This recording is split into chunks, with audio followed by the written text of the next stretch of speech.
Anong lasa ng spaghetti mo? Lasang sunog. Lasang sunog. Na-overcook ang sauce. Pero feeling ko mamaya naman hindi naman na yan. Kamay mo. Wow, sure. Malinis naman ang kamay mo eh. Sige lang.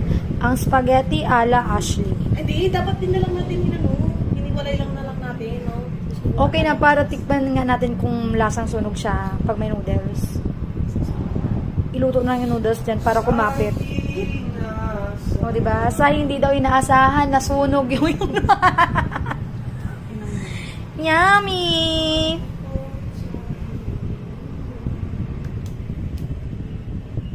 Parang bang dami pakabili itong sunog natin. Buhos mo na? Stress dyan, boy. Kakainin pa rin naman yan. Oo nga. Hindi lang. Ikaw, kainin mo. Yes, kakain namin yung luto mo yan eh. Hindi Siyempre talaga naman. ganito yun. Ayoko din talaga. Dapat sa Hindi daw ganyan luto niya, pero niluto niya yan. Kaya hirap talaga magluto sa ganyan. Ang hirap, boy. Ngayon na ako nakapag-try first time. Hindi nga ako marunong dyan magluto noon. Pero hawakan mo ngayon. Baka mga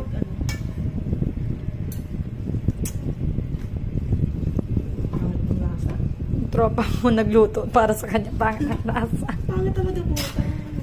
Pero feeling ko hindi naman ah. Naamoy ko medyo okay.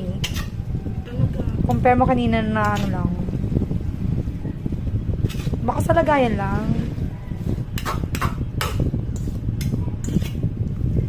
Wow, yummy. Mukha lang siyang masarap pero hindi.